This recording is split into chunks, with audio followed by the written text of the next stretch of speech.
तो यहाँ हमारे पास मैग्नेट के बिहेवियर को एक्सप्लेन करने के लिए मैग्नेटिक डायपोल मोमेंट है। तो ये मैग्नेटिक डायपोल मोमेंट क्या है और इसको कैसे इंट्रोड्यूस करेंगे, ये देखने के लिए आपके सिलेबस में एक टॉपिक रखा गया है मैग्नेटिक, दैट इज, आप ऐसे कह सकते हैं, comparison of magnet with the electric dipole. तो यहाँ अगर हम एक मैग्नेट के लिए मैग्नेटिक डायपोल मोमेंट क्रिएट कर रहे हैं तो दैट ये इलेक्ट्रिक डायपोल जैसा हो सके और इसके सारे रिजल्ट्स को हम लिखें, समरी लें कि मैग्नेट के क्या रिजल्ट है। जैसे एक मैग्नेट है, उसको फ्रीली सस्पेंड कर रहे हैं तो वो नॉर्थ साउथ में स्टे कर जाएगा। अब हम चाहते हैं उसको रोटेट कराना, तो रोटेट कराने में उसके ऊपर एक चाक लगाना पड़ेगा, उसकी अपनी एक मैग्नेटिक फील्ड होगी और वो अगर किसी मैग्नेटिक फील्ड में रखा है तो उस मैग्नेटिक फील्ड के साथ उसका एक इंटरेक्शन होगा। तो ये सारी चीजें देखने के लिए हमें देखना होगा resemblance of magnetic dipole to the electric dipole. 1 number में इसका क्वेश्चन आता है, resemblance of magnet with electric dipole, with electric dipole. आप ऐसे समझिए कि अगर ये एक इलेक्ट्रिक डायपोल है एंड ये माइनस क्यू है, ये प्लस क्यू है, तो plus Q to minus Q जो होता था वो प्लस क्यू से लाइंस निकलती थी और माइनस क्यू में आके इकट्ठी हो जाती थी। प्लस क्यू से लाइनें निकलती थी और माइनस क्यू में इकट्ठी हो जाती थी। Electric field is plus Q to minus Q और हम एक ऑर्बिट्रेरी वेक्टर डिफाइन करते थे minus Q to plus Q as the electric dipole moment P. इसकी वैल्यू होती थी charge strength into separation between the charge. ठीक है, यूनिट हो गई इसकी कूलम मीटर। इसी तरीके से अगर एक मैग्नेट बनाए तो एक मैग्नेट को मैग्नेटिक डायपोल इसलिए कहते हैं क्योंकि इसमें एक साउथ पोल है, एक नॉर्थ पोल है।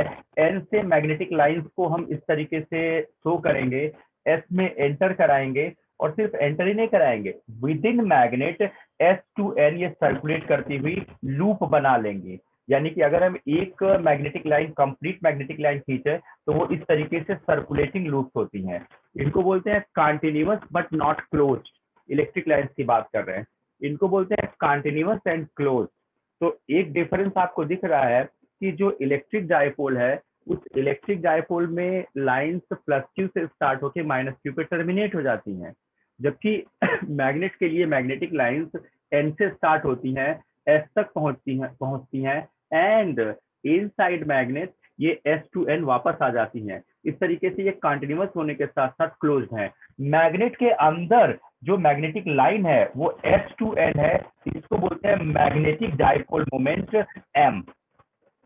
Magnetic dipole moment, magnetic dipole moment M कहते हैं इसको। यहाँ इलेक्ट्रिक डायपोल मोमेंट पी था। अभी पी क्या था, चार्ज स्ट्रेंथ इंटू 2L। अगर यहाँ मैग्नेट की लेंथ हम 2L ले लें तो यहाँ इसके लिए डिफाइन करते हैं पोल स्ट्रेंथ। जैसे यहाँ चार्ज स्ट्रेंथ है, value of the charge Q, वैसे यहाँ पोल स्ट्रेंथ है, the attracting and repelling capability of a magnet, that is called pole strength. और इसकी वैल्यू नहीं है कोई, ये proportional to cross sectional area है। इस पोल का जो ये क्रॉस सेक्शन है ए, इसी के प्रोपोर्शनल है। अगर ये आधा कर दें तो पोल स्ट्रेंथ आधी हो जाएगी, अगर ये डबल कर दें तो पोल स्ट्रेंथ डबल हो जाएगी। यानी हमारे पास पोल स्ट्रेंथ की वैल्यू नहीं है, बस हम ये डिफाइन कर ले रहे हैं कि pole strength proportional to cross sectional area of the pole है। अब इसका मैग्नेटिक डायपोल मोमेंट m है is equal to pole strength into 2L। Very similar to this हम ये देखेंगे कि इलेक्ट्रिक डायपोल के सारे results in terms of electric dipole moment लिखे जाते हैं, मैग्नेट के सारे result in terms of magnetic dipole moment लिखे जाते हैं।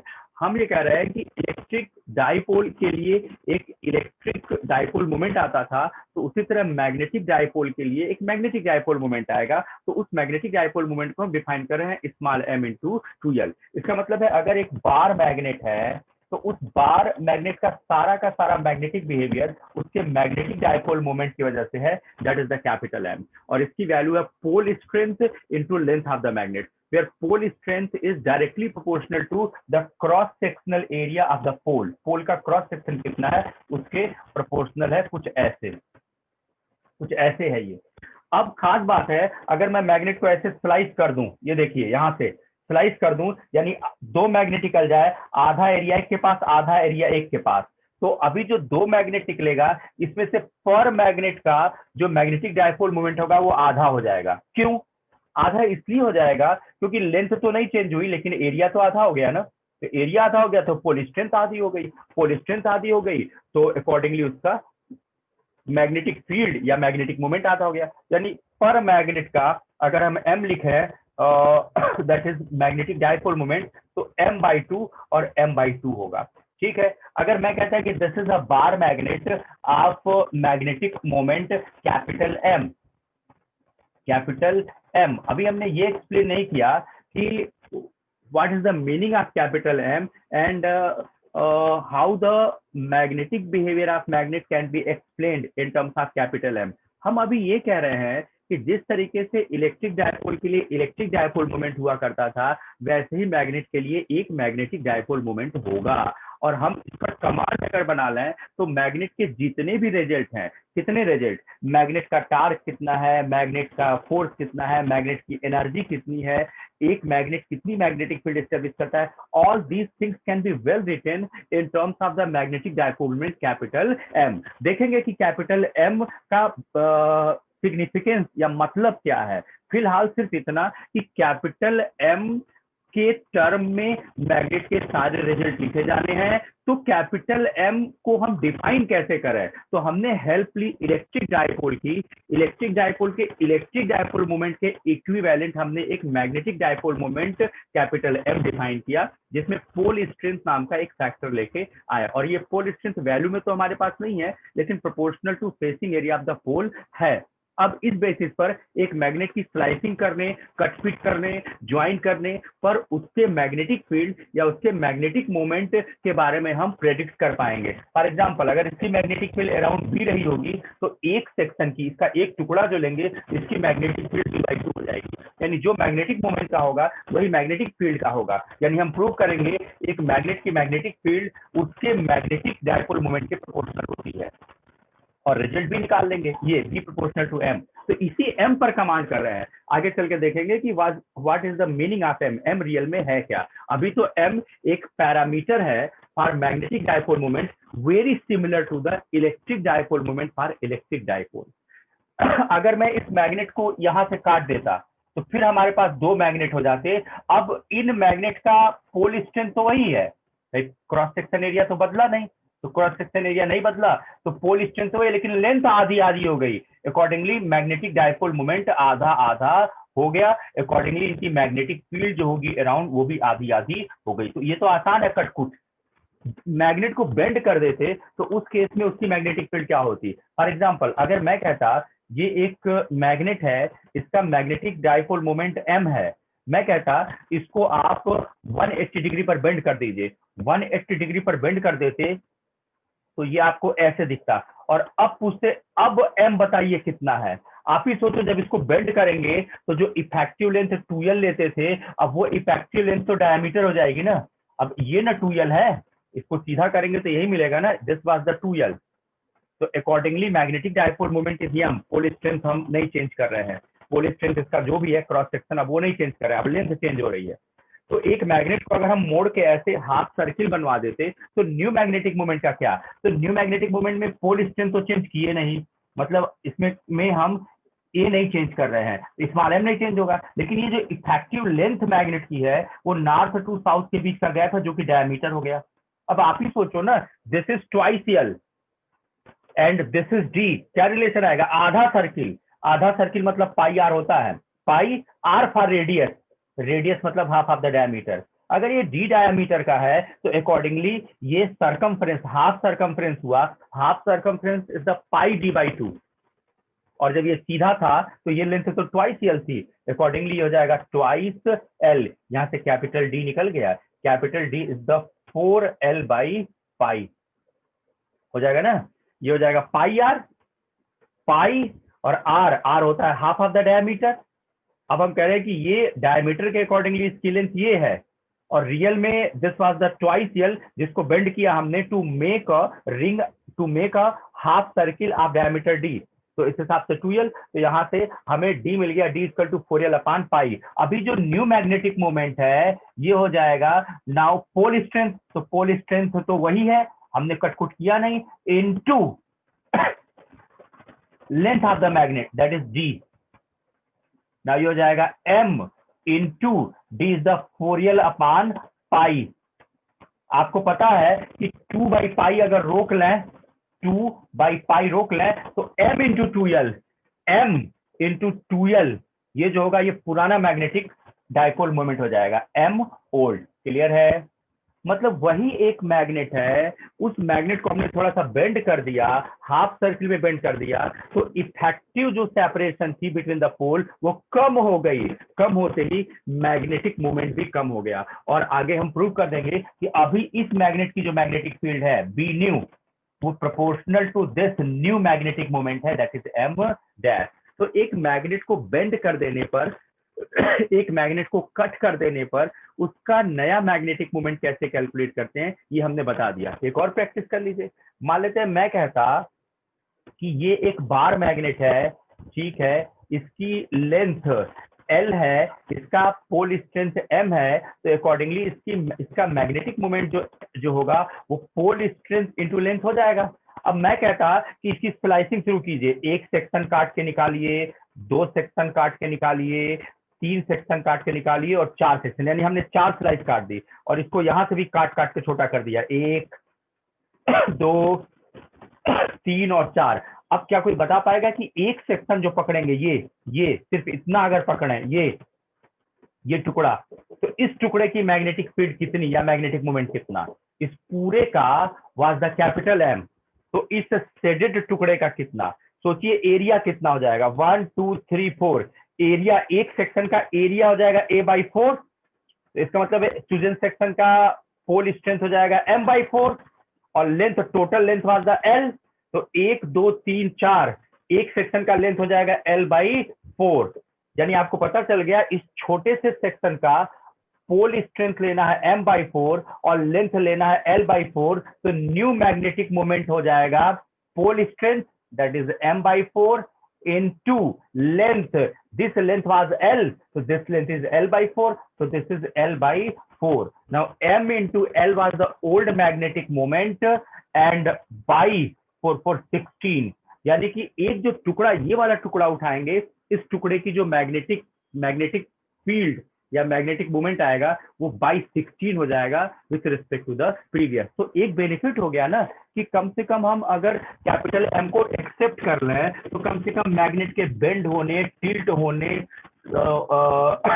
कटकुट होने, इसमें उसके मैग्नेटिक डायपोल मोमेंट का हम कैलकुलेशन कर ले जाएंगे और आगे चल के प्रूव कर देंगे कि इसी मैग्नेटिक डायपोल मोमेंट के प्रोपोर्शनल मैग्नेटिक फील्ड होता है, अकॉर्डिंगली हम मैग्नेटिक फील्ड का कैलकुलेशन भी कर पाएंगे। एक पार्ट हुआ। अभी हम मैग्नेटिक डायपोल मोमेंट का एक दूसरा फार्मूला भी डिफाइन कर रहे हैं। जैसे एक तो हो गया पोल स्ट्रेंथ इनटू 2L, इसका ज्यादा यूज नहीं है, ज्यादा यूज दूसरे वाले का है जो अभी डिफाइन करने जा रहे हैं, वो भी देख लीजिए कहां से आया। इस फार्मूले को डिफाइन करने का पर्पज ये था कि एक मैग्नेट के कट करने, स्लाइस करने या बेंड करने पर उसके नए मैग्नेटिक मोमेंट को कैसे कैलकुलेट किया जाए, अकॉर्डिंगली उसकी नई मैग्नेटिक फील्ड को इजीली सर्च किया जा सकता था। आइए हम आपको दिखाते हैं मैग्नेटिक डायपोल मोमेंट का दूसरा फार्मूला क्या है और मैग्नेट के वो रिजल्ट्स क्या है जिन रिजल्ट्स का यूटिलाइजेशन हम मैग्नेट से जो भी डिवाइस बनाएंगे उसमें करेंगे, या एक मैग्नेट के अराउंड कितनी मैग्नेटिक फील्ड होती है ये कैसे निकालेंगे। इसका मतलब है हम डिस्कस करने जा रहे हैं magnetic dipole moment second formula. एक फार्मूला तो आपको मिल गया एनालॉजी से, दूसरा फार्मूला भी अरेंज कर रहे हैं। दूसरे फार्मूले के लिए आप ये देखिए कि क्या हम लोगों ने 1 या 2 दिन पहले सर्कुलर कॉइल के एक्सिस पर स्मॉल r डिस्टेंस पर एक मैग्नेटिक फील्ड B नहीं लिखी थी? अगर आपको याद हो तो सर्कुलर करंट कैरिंग कॉइल अगर है तो सेंटर वाली मैग्नेटिक फील्ड दूसरी होती है। स्मॉल r डिस्टेंस पर मैग्नेटिक फील्ड B के लिए हम लोगों ने डेरिवेशन लिया था, तो आया था mu naught ni r square, where r was the radius, upon mu naught ni r square upon 2 r square plus r square to the power 3/2। ये डिराइव किया था। mu naught ni r square upon twice r square plus r square to the power 3/2। r was the distance and capital R was the radius of the circular coil। क्या ऐसा नहीं कि जब इसमें current circulate कर रही है तो ये वाला जो एंड है, अगर देखें तो ये देखिए ध्यान से, एंड रूल के अकॉर्डिंगली ये देखिए हो गया, ये एंड साउथ हो गया, तो इधर वाला जो होगा नॉर्थ होगा। मतलब ये एक टीनी मैग्नेट की तरह आप इसको कंसीडर कर सकते हैं। सर्कुलर लूप का एक फेस साउथ बनेगा तो दूसरा फेस क्या बनेगा, नॉर्थ बनेगा। यानी ये भी एक बार मैग्नेट जैसा ही है कि जैसे ही सर्कुलर कॉइल में करंट आती है, एक फेस उसका नॉर्थ एक फेस साउथ बनता है। एंड रूल के अकॉर्डिंगली आप जान सकते थे, यानी this is behaving like a bar magnet. और ऐसे समझिए कि बार मैग्नेट के सेंटर से, मतलब दोनों पोल से होकर जाने वाली लाइन ले लें तो इसको एक्सियल लाइन बोलेंगे, जैसे इसकी एक एक्सियल लाइन थी, और सेंटर से स्मॉल आर डिस्टेंस पर एक पॉइंट है जहां मैग्नेटिक फील्ड बी लिखना चाहते हैं। सर्कुलर कॉइल का तो पता था इतना होता है, अगर सर्कुलर कॉइल की जगह बार मैग्नेट लेते तो बार मैग्नेट का मैग्नेटिक फील्ड भी कितना लेते, ये लिखना चाहते हैं। और यहाँ फिर आएगा मैग्नेटिक डायपोल मोमेंट m, लेकिन अभी नया फार्मूला आएगा। कैसे, ध्यान से देखिए, क्योंकि एडजस्टमेंट बताया नहीं जाता, लिख के दिखा दिया जाता है कि ये होता है। हम आपको दिखा रहे हैं कैसे किसने सोचा होगा। इसमें भी मैग्नेटिक फील्ड के मोस्ट ऑफ द डेरिवेशन जो है वो नहीं पता कि किन साइंटिस्टों ने उसमें पार्टिसिपेट किया और किन का रूल है। बहुत कम लोगों के नाम इसमें आते हैं, नहीं तो सब एनोनिमस इक्वेशन के नाम से पढ़े जाते हैं। कि मैग्नेट का जो वर्क है वो उन लोगों ने किया, बट नाम नहीं मिला उन लोगों को, क्यों? क्योंकि किसी ने ध्यान नहीं दिया। और जब तक हम लोगों को या डेली लाइफ में यूटिलिटी में आया, तब तक उनके नाम हट चुके थे जिन्होंने इसे डिस्कवर किया। तो यहाँ अगर हम इस बार मैग्नेट के लिए यहाँ मैग्नेटिक फील्ड जानना चाहते हैं तो होल्ड कर लीजिए। एक सर्कुलर कॉइल के एक्सिस पर स्मॉल आर डिस्टेंस पर मैग्नेटिक फील्ड हम ये डिराइव कर चुके थे। ठीक है, इसको जरा अरेंज कीजिए तो किसी अदर फॉर्म में। B is equal to mu naught ni r square upon twice r square plus r square to the power 3/2। ये है। इसमें आप मल्टीप्लाई कीजिए, 2 पाई ऊपर मल्टीप्लाई कीजिए, 2 पाई नीचे। अगर क्वेश्चन है क्यों, तो आंसर है म्यू नॉट अपॉन 4 पाई मैग्नेटो के कांस्टेंट होते हैं, और यहाँ म्यू नॉट अपॉन 2 है, हमें 4 पाई चाहिए ताकि मैग्नेटो का कांस्टेंट आ जाए। तो हमने 2 पाई ऊपर और 2 पाई नीचे मल्टीप्लाई किया। चलिए अरेंज कर लीजिए। अरेंज करेंगे तो 2 पाई आर स्क्वायर, यानी कि ये हो जाएगा म्यू नॉट ni 2 पाई, ये 2 पाई इसके पास रख रहे हैं, आर स्क्वायर क्यों रख रहे हैं वो भी क्लियर हो जाएगा। क्रॉस सेक्शनल एरिया इसका क्रॉस सेक्शनल एरिया अपान ये 2 और 2 पाई हो जाएगा 4 पाई, और ये हो जाएगा R square plus R square to the power 3/2।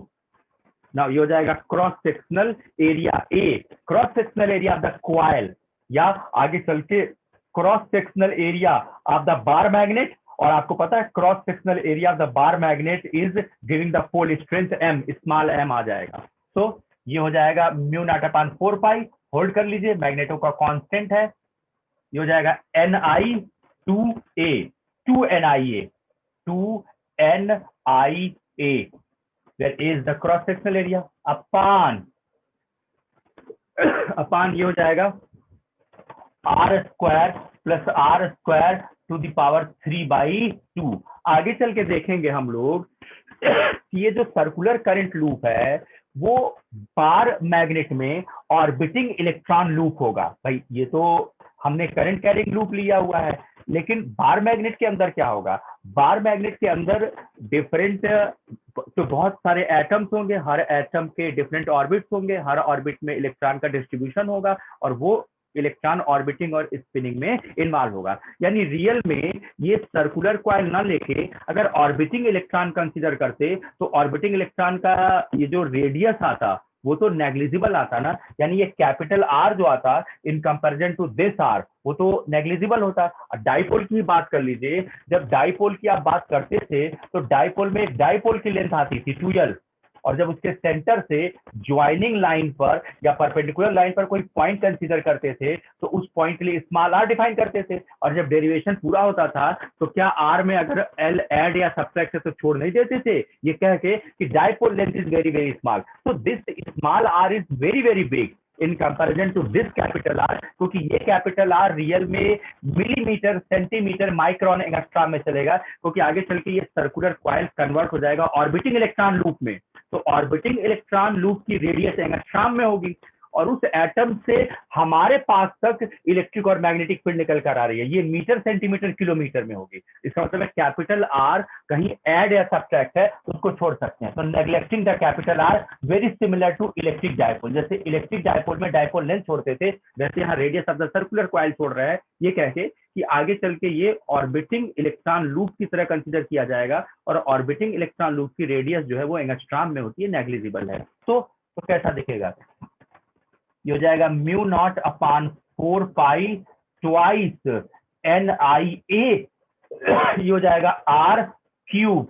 इस NIA को M माना गया, क्यों हम एक्सप्लेन कर रहे हैं, बट फिलहाल जरा रिप्लेस कर लीजिए, तो mu naught upon 4 pi twice m by r cube, where m is the magnetic dipole moment having the value NIA, n number of turns है, I current in turns है, and A cross sectional area है। क्या ये जाना पहचाना नहीं लग रहा है? क्या इलेक्ट्रोस्टैट में इलेक्ट्रिक डायपोल के लिए उसके एक्सिस पर जब आप इलेक्ट्रिक फील्ड लिखते थे तो क्या नहीं आता था 1/4 pi epsilon naught two P by R cube?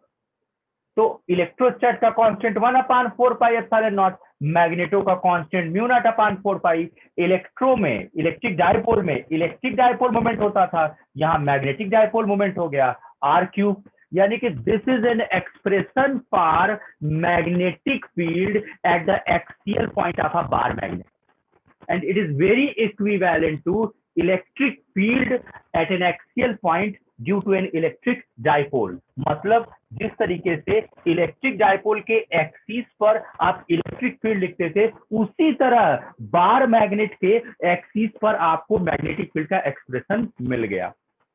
यानी कि अगर मैं कहता दिस इज अ मैग्नेट, मैं कहता this is the north, this is the south, मैं कहता joining line of north to south, तो ये एक्सियल हो जाती, perpendicular bisector of magnet equatorial हो जाता, और एट एनी पॉइंट स्पेस में है उसको जब ज्वाइन करते centre of the bar magnet से तो ये एट एनी पॉइंट हो जाता। अब अगर ये इलेक्ट्रिक डायपोल होता तो याद कीजिए यहाँ इलेक्ट्रिक फील्ड होती थी 1/4 pi epsilon naught two P by R cube, यहाँ इलेक्ट्रिक फील्ड होती थी 1/4 pi epsilon naught P by R cube, यहाँ इलेक्ट्रिक फील्ड होती थी 1/4 pi epsilon naught P by R cube under root 3 cos square theta plus 1। In a very similar manner the magnetic field of this magnet at this point at this point at this point can be written. Axial point पर अगर magnetic field लिखा है, हम अगर मान लें कि इसका मैग्नेटिक डायपोल मोमेंट m है, तो इस पॉइंट पर मैग्नेटिक फील्ड की वैल्यू आ रही है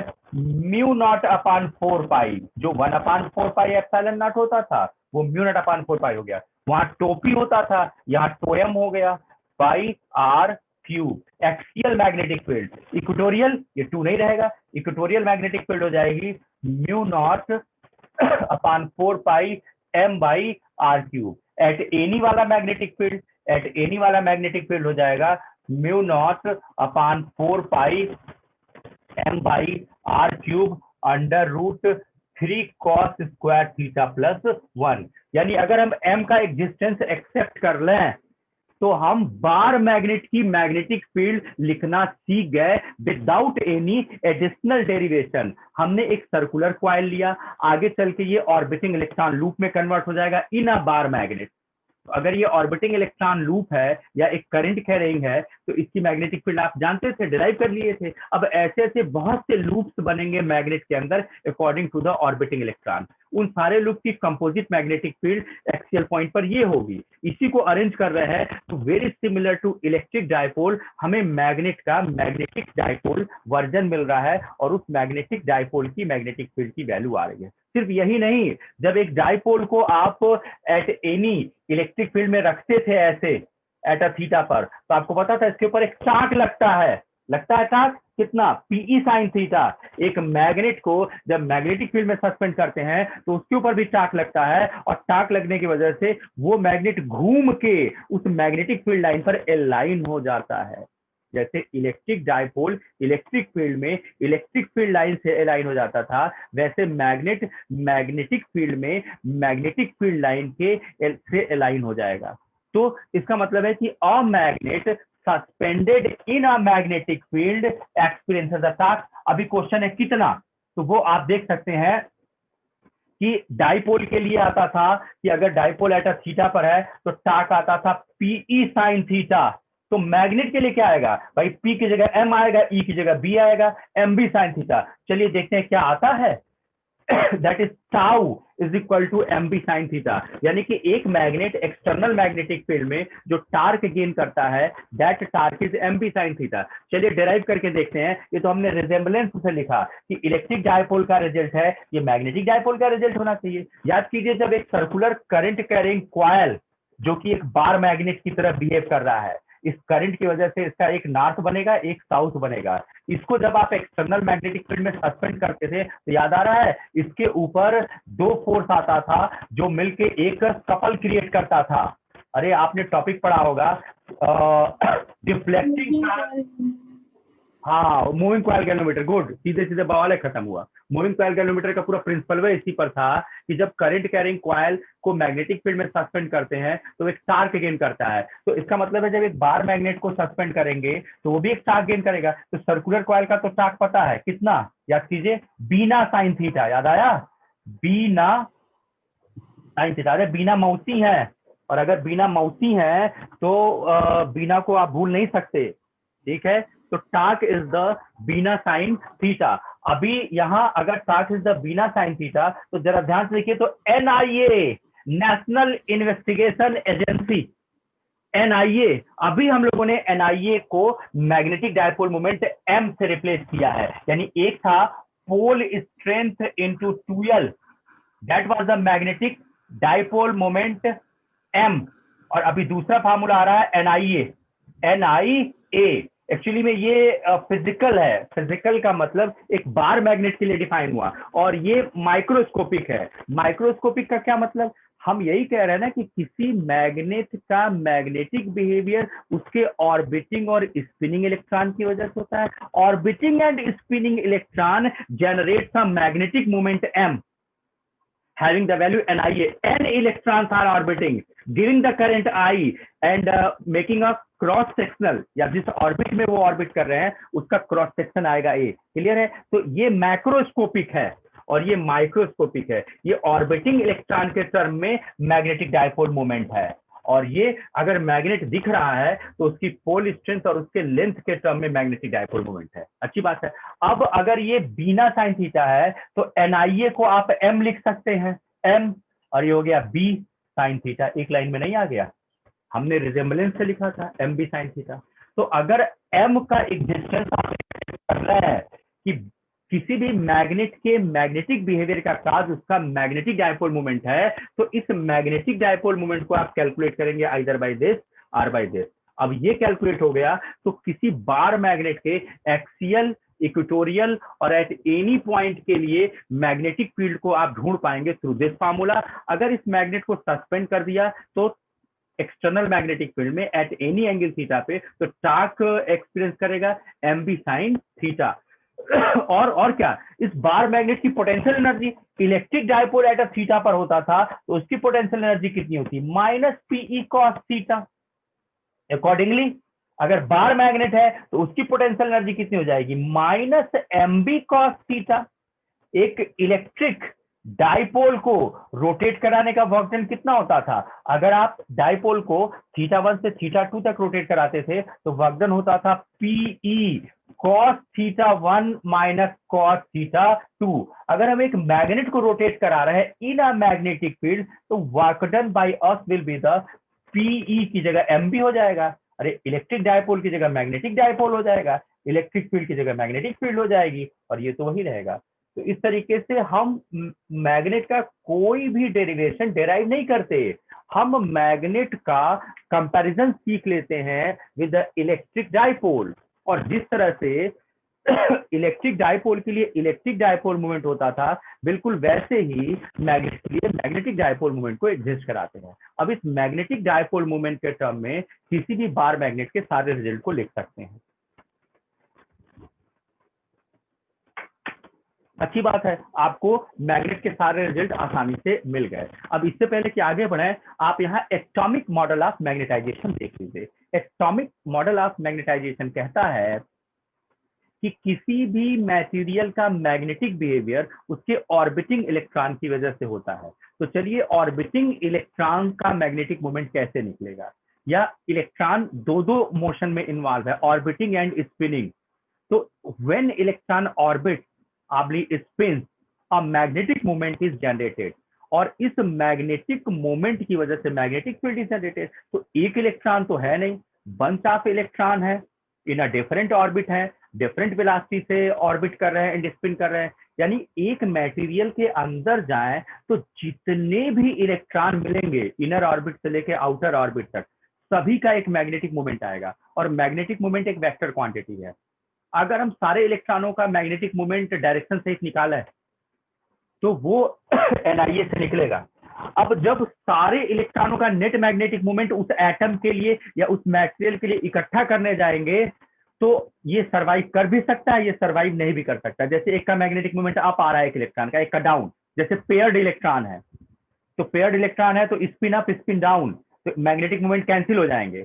तो जब पेयर्ड इलेक्ट्रॉन होते हैं तो नेट मैग्नेटिक मोमेंट 0 हो जाता है, तो ये मैग्नेटिक बिहेवियर नहीं शो करता। लेकिन अगर इलेक्ट्रॉन का डिस्ट्रीब्यूशन ऐसा है कि एक को अनपेयर्ड इलेक्ट्रॉन बचा है तो उस अनपेयर्ड इलेक्ट्रॉन का मैग्नेटिक मोमेंट सर्वाइव करेगा, उस मैग्नेटिक मोमेंट से उसका मैग्नेटिक फील्ड आएगा। तो ये हम आगे निकल गए, जरा पीछे लौट के आते हैं, एटॉमिक मॉडल ऑफ मैग्नेटाइजेशन तब फिर से आपको एक्सप्लेन करके बताते हैं। यानी हम लोग देखने जा रहे हैं काज ऑफ मैग्नेटिक बिहेवियर, जिसको एक्सप्लेन किया गया इन टर्म्स ऑफ थ्योरम। थ्योरम का नाम था atomic model of magnetization. Atomic model of magnetization कहता है कि एक ऑर्बिटिंग इलेक्ट्रॉन की बात कीजिए आप, ये न्यूक्लियस हो गया, और ऑर्बिटिंग इलेक्ट्रॉन की बात कीजिए। ऑर्बिटिंग इलेक्ट्रॉन अगर ये इस तरीके से है तो करंट आप ऐसे लेंगे, या अगर ऑर्बिटिंग इलेक्ट्रॉन ऐसे है तो करंट आपको ऐसे लेनी चाहिए। अब आपको पता है कि जैसे ही करंट आएगी उस करंट से मैग्नेटिक मोमेंट NIA जनरेट होगा। मैग्नेटिक मोमेंट एक वेक्टर क्वांटिटी है। कैसे? आपने बार मैग्नेट के लिए मैग्नेटिक मोमेंट को कैसे डिफाइन किया? ये N है, ये S है, N2S मैग्नेटिक फील्ड होती है, और अंदर S2N जो मैग्नेटिक फील्ड होती है उसी को मैग्नेटिक डायपोल मोमेंट M कहते हैं। यानी मैग्नेटिक डायपोल मोमेंट M की डायरेक्शन S2N होती है। आप ही सोचो ना, अगर ये करंट ऐसे है तो आप एंड रूल लगाइए। अच्छा चलिए, अभी तो ये रूल बताना बाकी है, यहाँ एक और आएगा रूल, दैट इज अच्छा ये तो बता चुके हैं हम लोग कि अगर जहाँ करंट होती है वहां मैग्नेटिक फील्ड होती है, तो करंट से मैग्नेटिक फील्ड के लिए हम लोगों ने Maxwell's right hand palm rule number 1 पढ़ा था, तो वहां से भी आप मैग्नेटिक फील्ड निकाल सकते हैं। लेकिन आप जरा एंड रूल लगाइए, तो एंड रूल ये कहता है कि करंट या तो क्लॉकवाइज होगी या एंटी क्लॉकवाइज होगी। देखिए, ये करंट ऐसे सर्कुलेट कर रही है, तो इसमें N या S बना के देखिए, तो S बनाइए आप, देखिए ये देखिए, ये तो न्यूक्लियस लिखे थे, S बनाइए तो ये देखिए साउथ पोल, यानी इसका ऊपर वाला फेस साउथ है, नीचे वाला फेस नॉर्थ है, तो इसका मैग्नेटिक डायपोल मोमेंट हो जाएगा ये M, ये हो जाएगा डेफ, है ना, S2N। ऊपर वाला जो इसका क्रॉस सेक्शन है वो S हो गया, नीचे वाला N हो गया, S2N। जरा इसमें देखिए तो, N लिख के देखिए, तो N लिखेंगे नॉर्थ पोल, यानी ये N है और नीचे S है। S2N S2n, ये हो गया मैग्नेटिक डायपोल मोमेंट। यानी एक ऑर्बिटिंग इलेक्ट्रॉन ये एंटी क्लॉकवाइज है, ऑर्बिटिंग इलेक्ट्रॉन एंटी क्लॉकवाइज है, तो करंट क्लॉकवाइज है। उस क्लॉकवाइज करंट से आप नॉर्थ और साउथ ढूंढ ले रहे हैं, नॉर्थ और साउथ ढूंढ ले रहे हैं, तो S2n मैग्नेटिक डायपोल मोमेंट होता है। एक ऑर्बिटिंग या स्पिनिंग इलेक्ट्रॉन का मैग्नेटिक डायपोल मोमेंट m आया। अब किसी मेटेरियल के अंदर जाएंगे, मान लेते हैं सोडियम के अंदर गए, तो सोडियम होता है 11Na23 होता है। 11Na23 में 11 इलेक्ट्रॉन होंगे। अब केमिस्ट्री में चलिए, 2 8 1 ये पेयर्ड इलेक्ट्रॉन है, स्पिन अप स्पिन डाउन। यानी इसमें जब सारे इलेक्ट्रॉनों का मैग्नेटिक मोमेंट निकालेंगे, सारे क्या 2 इलेक्ट्रॉन है, तो एक का अप आएगा एक का डाउन आएगा, कैंसिल। 8 पेयर्ड हो गया ना, अप और डाउन कैंसिल, एक अनपेयर्ड इलेक्ट्रॉन का बचेगा। यानी सोडियम के एक एटम में 11 इलेक्ट्रॉन है, 11 में से 10 का तो मैग्नेटिक मोमेंट कैंसिल हो गया, एक का मैग्नेटिक मोमेंट बचा, ये वीक हो गया ना। वीक का मतलब सोडियम के एटम में, एक एटम में 11 इलेक्ट्रॉन, उस 11 में 8 और 2 10 तो पेयरिंग में पड़ गए, तो इनके मैग्नेटिक मोमेंट कैंसिल हो गए और एक अनपेयर्ड बचा। यही मैग्नेटिक मोमेंट इसकी मैग्नेटिक फील्ड को डिसाइड करेगा। अब इसमें भी सोडियम के एक का मैग्नेटिक मोमेंट आएगा दिस, अब किसी दूसरे का निकाले आया ऐसे, किसी तीसरे का निकाले ऐसे। भाई इलेक्ट्रॉन ऐसे घूम रहा है कि एक सेंटर के चारों कितनी सर्किल बन सकती है, इनफाइनाइट। अगर एक सेंटर है तो 1 सर्किल, 2 सर्किल, 3 सर्किल, 4 सर्किल, और इस सर्किल के परपेंडिकुलर या तो डाउन या तो अप मैग्नेटिक मोमेंट जनरेट हो रहा है। हमारे कहने का मतलब ये है कि पर इलेक्ट्रॉन का एक मैग्नेटिक डायपोल मोमेंट आएगा। अब किसी मटेरियल का मैग्नेटिक बिहेवियर एक्सप्लेन करना है तो पहले उसके एटॉमिक लेवल में जाइए। एटॉमिक लेवल में देख लीजिए कितने अनपेयर्ड इलेक्ट्रॉन है। अगर सिर्फ एक अनपेयर्ड इलेक्ट्रॉन है तो एक एटम का एक मैग्नेटिक डायपोल मोमेंट क्रिएट होगा। अगर सोडियम मटेरियल होगा तो पर एटम का एक मैग्नेटिक डायपोल आएगा, एक एटम का, दूसरे एटम का, तीसरे एटम का, चौथे एटम का। अब जरा देखिए वेक्टर है, ये और ये कैंसिल हो गए, ये और ये कैंसिल हो गए। यानी कि हम ये कहना चाहते हैं कि स्पिनिंग एंड ऑर्बिटिंग इलेक्ट्रॉन तो सबके पास है, मैग्नेटिक डायपोल मोमेंट भी सबके पास है, लेकिन जब हम पूरे मटेरियल के लिए नेट मैग्नेटिक मोमेंट निकालने जाएंगे तो कहीं ऐसा ना हो कि रैंडमाइज मैग्नेटिक मोमेंट एक दूसरे के इन्फ्लुएंस को डिस्ट्रॉय कर दे। इस प्रोसेस में नेट मैग्नेटिक मोमेंट सर्वाइव नहीं करेगा और ये मटेरियल मैग्नेट नहीं होगा। तो जरा सिंपली सोचिए, तो मटेरियल 2 तरह के होते हैं, paired electron system, unpaired electron system. जिसमें पेयर्ड इलेक्ट्रॉन सिस्टम होंगे उसका तो मैग्नेटिक मूवमेंट आएगा ही नहीं। फॉर एग्जांपल मान लेते हैं 20 Cl ले लिए, कैल्शियम, तो इसमें क्या होगा, इसमें तो सभी पेयर्ड होंगे ना। 20 का मतलब क्या, 2 8 10 2 अप डाउन, भाई 2 आप 1s2 लिखते हैं, यहाँ 2s2 2p6 लिखते हैं, फिर इसी तरह 3s2, ये सब पेयर्ड में चले गए। यानी स्पिन अप का मैग्नेटिक मोमेंट, स्पिन डाउन का मैग्नेटिक मोमेंट, इसमें ये इसको डाया मैग्नेटिक मटेरियल इसको नाम दिया गया, इसलिए क्योंकि पेयर्ड इलेक्ट्रॉन सिस्टम रखने की वजह से इसका सारा वो कैंसिल हो गया और इसको पैरामैग्नेटिक मटेरियल नाम दिया गया। क्यों पैरा, एटलीस्ट एक इलेक्ट्रॉन को